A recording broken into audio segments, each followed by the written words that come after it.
22nd April is annually marked as International Earth Day to demonstrate support for environmental protection. To commemorate the occasion, I am taking you to Tema Community 12 and Sakumo to place spotlight on a unique biodiversity field, the Sakumo Ramsar site. How important is the resource to wildlife and human life? Who are the private developers putting up the buildings? The beneficiaries? How best can this unique biodiversity area be protected? This is Community Watch, and we bring you up close with the Sakumo Ramsar site.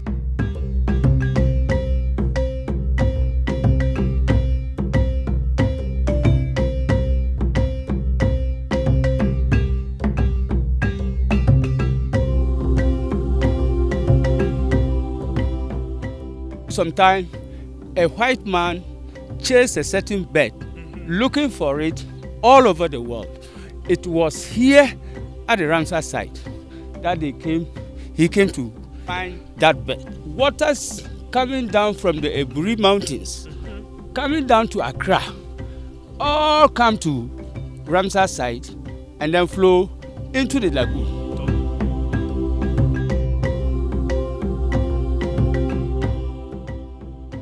The Sakumo Ramsar site, a United Nations protected area, comprises a lagoon and surrounding floodplains, freshwater marsh, coastal savanna grasslands with thicket vegetation, and a narrow sand-dune connection to the sea. Over 70 water bird species, estimated to number 30,000 individuals, depend on the site's resources during migratory and reproduction periods. The wetland is also important for marine and freshwater fish species. Hundreds of local communities rely on the fishing industries for their livelihoods, as well as on farming in the area. The major threats are rapid population growth, urbanization, and the presence of sewage and domestic waste.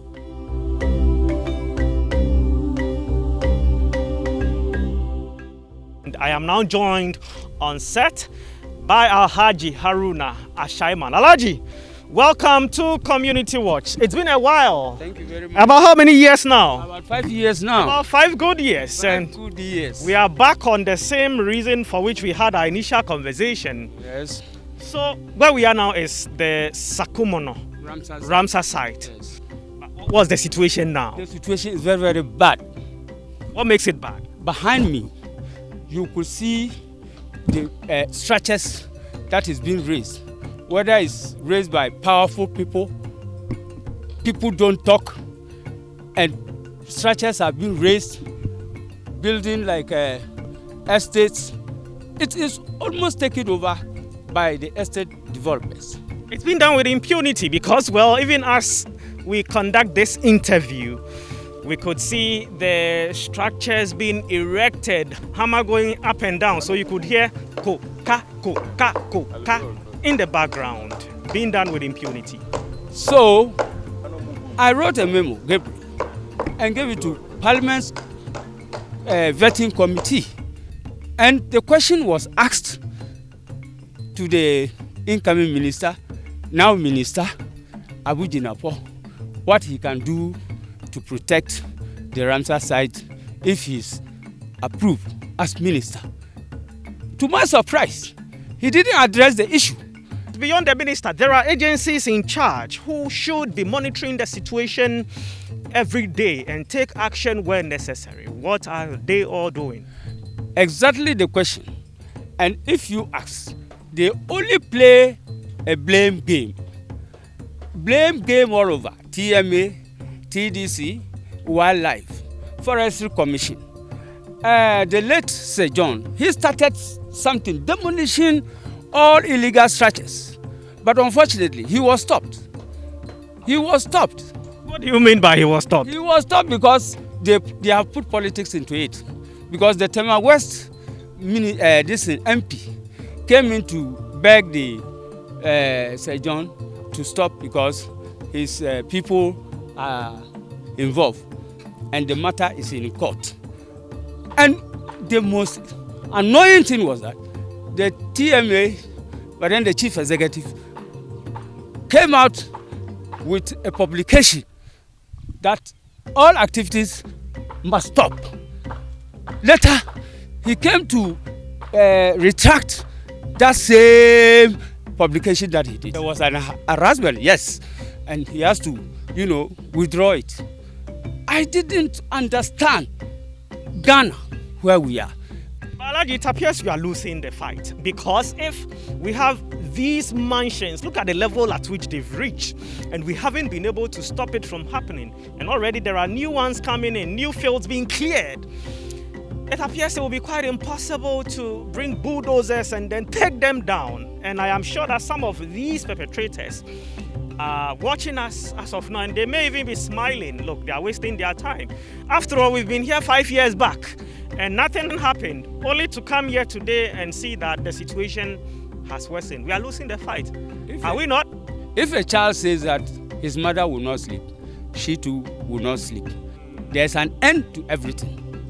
And therefore, whatever it is, today, being World Earth Day, one of the world's events that is related to the Ramsar site, I want to appeal to the government to take this as a matter of urgency to protect this only Ramsar site that this country has.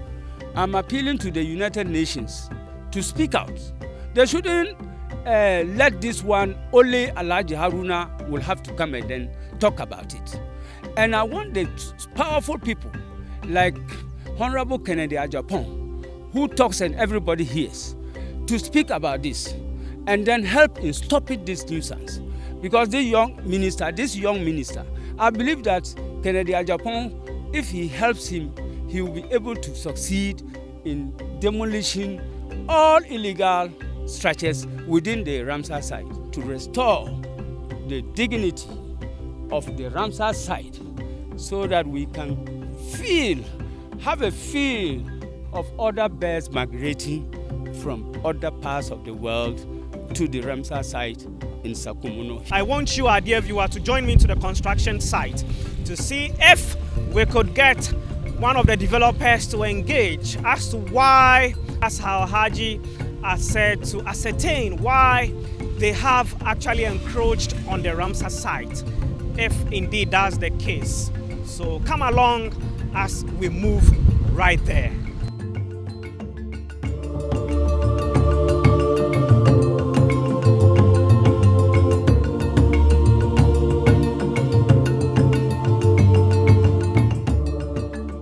Just when we were engaging some officials on site, then we came across Honorable Kennedy Ejipon. It happened by coincidence, but he has some relevant information to share about development or construction ongoing at the site. So let's get to him and then get the explanation. Honorable, welcome to Community Watch. There is more to this that you could share with us, Honorable. Thank you very much. About 9 years ago, I bought this land from TDC, including this building. And that is the end of TDC, their land. This side belongs to Game and Wildlife. But the Gans fought with them that they've taken the whole land and they don't have anything. So Sir John at that time released a portion of the Ramsar site to the landowners, Tema Manche. So Tema Manche, they decided to sell. And I bought a portion of it, about 80 by 200, to add to what I have. And the rest, they decided to sell. But I know it's up to where the pole is. From the pole all the way to Sakumo, it is not part of the release. So I'm watching closely if they encroach it. I'll inform Lands Commission that, they are Forestry Commission that they are encroaching. So what I know is that Tema Manche asked one of his sub-chiefs to lead and sell. When you look at the construction I am doing here, culverts and all those things that I'm constructing, the rest are not doing it. So if I end it here and it rains, you can see the end of TDC, their culverts. And I've done the continuation. This side where we are is also coming to join this. They have another one also going to the main gutter. So to be honest with you, I am not stupid to go and pay money when I know that it's illegal. I have all the documents. I have even bought another one, 11.41 acres around Committee 12. It has also been released. So I've seen it. But it's up to where the pole is. Maybe they didn't have information about it. And I think they are good citizens for informing you. And you have also done a good job for clarification. Some media guys would have just gone on air to say whatever they are saying because maybe Alaji has said this. But you didn't end there. You came and fortunately you met me here. So the story and the long and short is that I know this portion that they are developing has been released to Tema Manche. And they are selling it. I don't like the way they are selling it, but you know, I'm not the owner of the land. I have to look into my own soup. Okay. I'm trying to help so that there will be no, it is a waterlogged. So if you look at the construction that I'm doing, but I have no choice. They are the owners that have the land, whatever title, whatever they have to do with it, they can do it. So if anybody told you we are encroaching on Ramsar side, it's not true. This portion itself has been released to them. If not, I wouldn't have paid the person.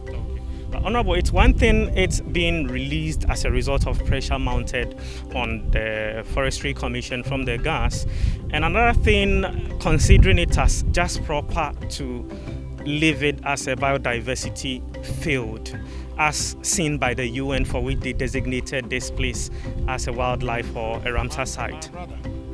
Wildlife? Do you have any wildlife here? I'm not against you and whatever they are doing. But sometimes we also have to use our head, okay? Because we cannot be stagnant in terms of development. I was in Dubai last week, and in the middle of the sea, they've created an island. So what are they saying here? And my brother is from here, back there, all the way into the sea. You have over 800 what? Acres. It's more than that, about 2,800. And if you give the owners about 50 or 60 and they develop it, why not? I will not even... Maybe that you don't have a problem if it's done properly. Yeah. Also because maybe you have a property nearby. I don't have a problem with my property. I can easily abandon it if they say you don't have to do it. But what I am drawing your attention to is that, you know, development, it comes with time. When they allocated this place, I think they did the right thing. If not, probably the guns would have sold everything and now you will not even get anything. So I agree with them 100%. But I'm saying that as we stand here today, we need to develop these areas, okay? Because when it rains and you come here, you will marvel and be surprised the way things happen here. So when you have people developing it like that, I think it will change it. But I agree with UN and their reservation. That is why over 2,800, I'm sure it's about 150 or so that was released to them.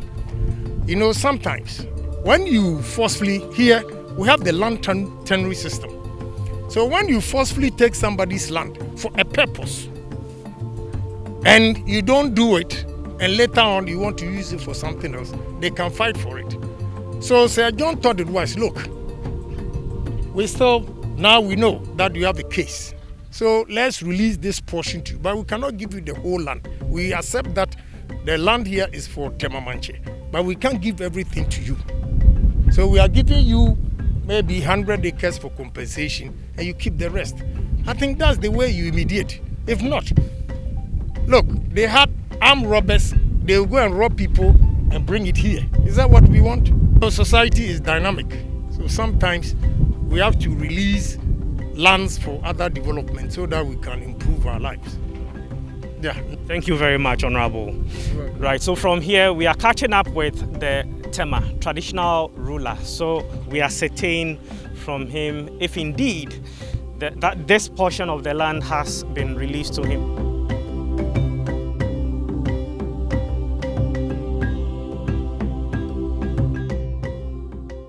You are still on Community Watch here on Metro TV with me, Gabriel Niobodai, Atopra, Atunam Togbo, Ashon Kausono. This part of the interview is to ascertain whether indeed the said portion of the land within the Ramsar site has been released to the traditional leaders or otherwise, to also then seek documents to then prove that. So we are privileged enough to have Ni Afote Ugolon II, who has agreed to grant us the interview and bring clarity to the issue. Ni, welcome.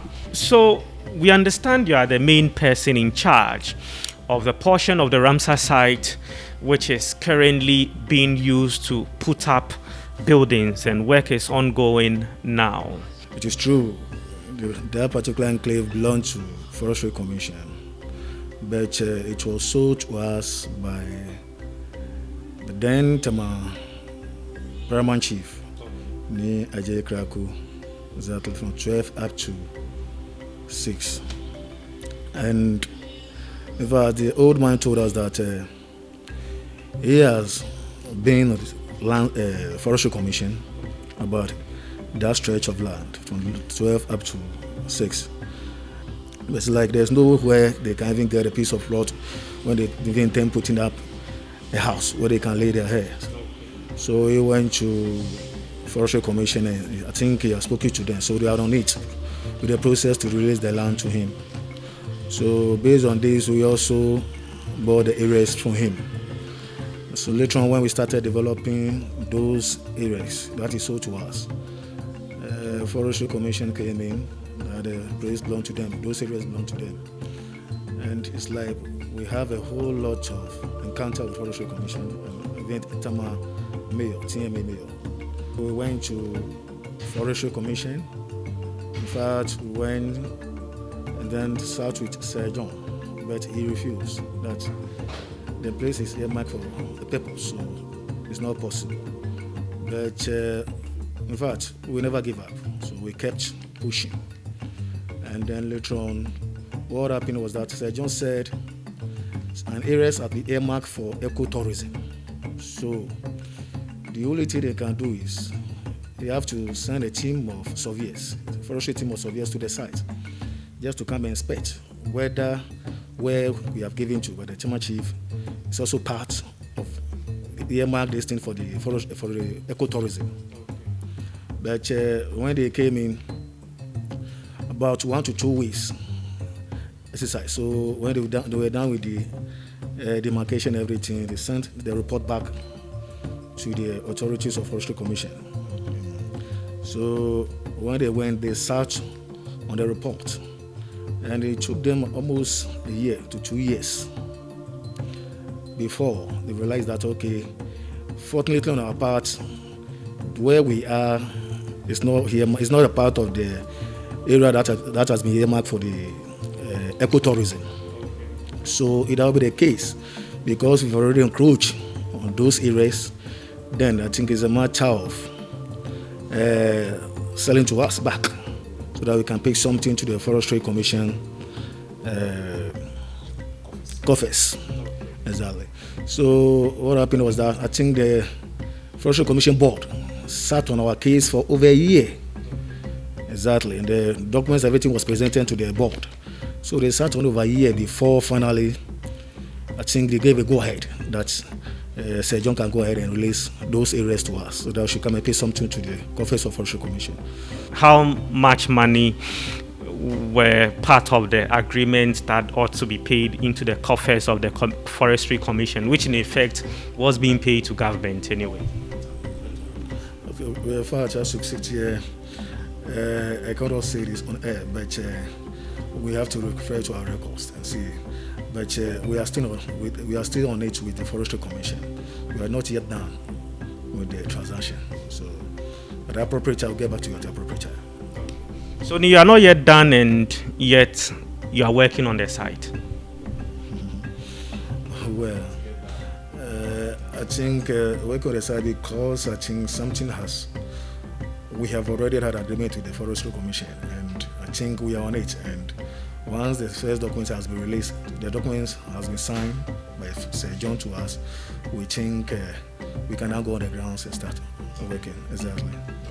So the agreement has been made, and you made some payment to the commission, even if not all. How much did you pay to the commission? That one also, in fact, I can't disclose that one also on air, but what we are on it with them, like I said earlier. So please, I would like to beg you, we are still on it with them, and we are, in fact, something we have agreed on something, but we're here to, so we are. I would like to beg you, just give us some time. Okay. When we're done with them, we'll get back to you. Okay. Exactly. So my follow-up question is that how much, maybe in acreage or has been released to you? Because if it's official, it must be made official. Well, for that one, I think where is between forestry and I. So, in fact, for me to distribute, so when you go further to inquire from Forestry Commission, I think the facts will be released to you exactly. So, you can do further cross-check from the Forestry Commission too, if you want to go further. Exactly. But having showed the document to us, NI should be able to tell us that, oh, this is the number of plots we have there. Well, they say we have to check. They say we have to check, but right. I think, like I said earlier, if you have more clarification, you can just go to Forestry Commission and the facts also. My very last question is that I suppose you know that portion of land is for biodiversity, the fact that it helps with rain formation and also in protecting animals in the wild, like birds who even migrate from elsewhere to that place. Are you aware of this? Well, I think that part is not part. That is what we learned exactly. That particular side, we learned they've earmarked some number of acreage for that, but we were told that that part is not part of the, I may say, the Ramsar, exactly. I may say the Ramsar, exactly. Okay, so that whole place forms part of the Ramsar site. The reason for which the Forestry Commission then had to meet with you and even think of releasing a part for you. So the ecotourism, if it is executed, will form part of the Ramsar. So essentially, your project is within another portion of the Ramsar site. Essentially, you encroached on the Ramsar site designated by the UN. Was it right? Well, I think, like you are saying, we were told from the forestry, like I said, I told you earlier on when we went there, that due to mass encroachment over their lands, they've earmarked a large area for ecotourism, finally, exactly. I do not believe that it is a justifiable excuse, because these wetlands also provide a service which is very much important to our life and why we live. And most of the activities you see is not a critical need of we need to live. It's more a necessive way of living that compels people to do this. So it's a matter of planning. We need to make sure that yes, we need to live. We need to balance that need of living with the need also to have ecosystem services, which these wetlands provide us. So we need to plan adequately and ensure that areas that are designated as wetlands, not to be touched, we leave them as that. But eventually we make the laws, some areas not to be touched, but eventually we ourselves go around, and even without changing the laws, we still circumvent these rules and go and convert an area. So this is where we need to respect our own laws, be truthful to ourselves and say, where there are regulations, let's respect them. If we don't see policymakers and planners and the state authorities themselves respecting the law, we will not have the moral right to compel the simple man on the street who is using the livelihood as an excuse to say, no, you must leave, but this is for the greater good. To see big players in the value chain. They go and see one chief here, see another chief here, and then even beyond the chief, some people are going to see directly the Tema Development Authority as well. So all of these people are within these areas and have a role to play. So all the activities of building, real estate development, they are not supposed to be happening. And this is why we need the strong arm of the law to ensure that developers really work with the existing law and respect that. Because if we lose these wetlands now, the same people who are living there are the same people who are going to pile pressure on government and say, come and solve our problem for us. These wetlands serve as floodplains. We've been experiencing floods in Ghana all because we have converted most of these flood sinks or the water areas that absorb these water and prevent them from being flooded in our areas. We have converted all of them to concrete jungles. And if this happens, where do you expect the water to go? It is definitely going to flood our homes. So to really reset our consciousness and also appreciate wetlands more, we need to keep wetlands as it is as we plan. And we should respect these plans. We are not ending here, but as part of finalizing our conversation on this subject as we mark World Earth Day, we shall be speaking to yet another traditional ruler in the person of Numogbelimfo, this time round focusing on the Guaco in Pokwase to seek his perspectives about the Guaco forest, which he is the custodian of in Gamashi and also in Osu. This is Community Watch on Metro TV. Continue watching.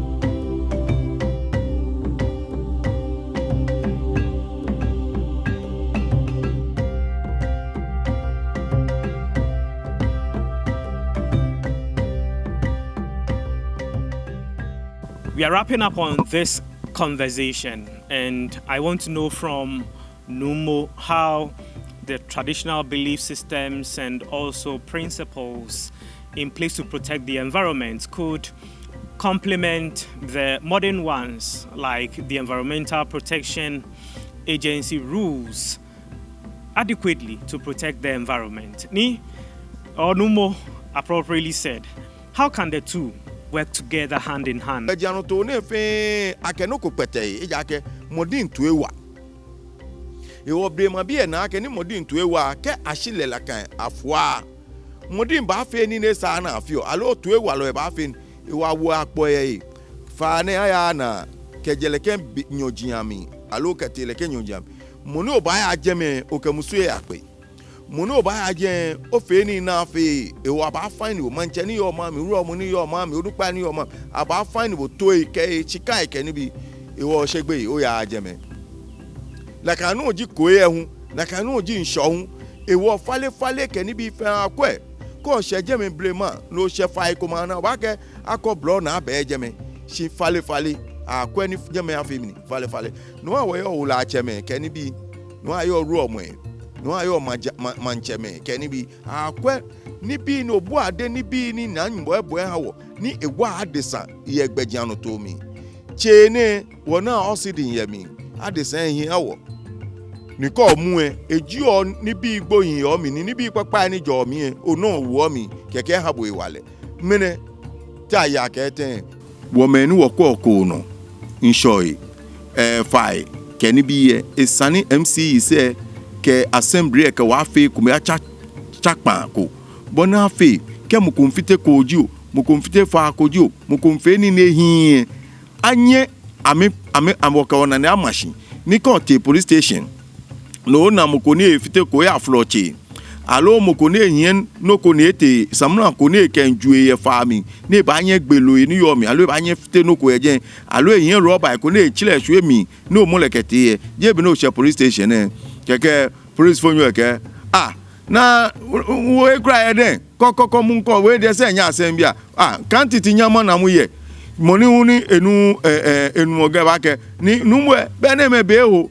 ni ke ni be ga fotu be je noku ke yen roba na egme alo eju ye fa mi be je noku alo eke kutuka bote fa be je noku agbere moni nu ene me ke then onma onumo you African beliefs these things have been passed already. This time is a Christianity or whatever. Believe and don't believe. Eneme gbe owoshin shike amralu assembly ke wo hiwale ke onalaka ni agwo prosper akpo ni amobo bo enche court police station ke numu egwabu alo nu mu mo buke na ka bo shaje ake lock him we ko moko ake nse ne ka aje ka fe le ke keke gbe ye se mo fe mi ni eba alo ka fe ake bo te court I findable ka findable shika baba sen sika sen je bo sen je mi sen shika baba amralo fotoro mi na pa sa ma mi ewe ne me ebi ni assembly MCE se ke wo ro mo ke mancheme wo femini wo nshi ekome fe mo bona fe ni wo ma fa ni yo mi ko ni yo mi ni bi ni yo mi ni wo ba eyi ntwa ni omanye djuna bla wo Here Onumo, thank you very much for this insights you've given us in protecting our environment, and he's not rubbishing the modern day measures in place within our governance system, but also then saying that, look, it's about time we prioritize the traditional systems in place in protecting the environment such that we could bring both measures in place and effectively implement them so that together we can safeguard the Sakumo Ramsar site and others like it, and as well rivers and the forest and all the resources there are in. And I am sure that as the globe, and for that matter Ghana, marks World Earth Day, we shall be having reflections and self-introspection on how best we can protect the environment. It is a living thing, it is breathing. If we block the breath, it dies, and if the earth dies, we also would follow suit. So we are told that if the last tree dies, the last man also dies. We don't have to get there. Be an agent of change, and together we can make this earth and this world a better place to be. We end today's edition of Community Watch on this note, and this time Community Watch intends to visit every part of the country. So if you are in the eastern region, Volta region, Oti region, northern region, wherever you are in Ghana, prepare for us, because we are storming positively across the country, every corner. So please call us 0241 431035 to come and highlight your compelling issues so that together we make our communities safe and better for all. My name is Gabriel Niobodaya Topra Atunam Togbo Ashon, and I've done this with Rosemary Koko Anyigba, Joseph Rimpon, Richard Adote Alote, and our colleague Pinto. Bye-bye for now.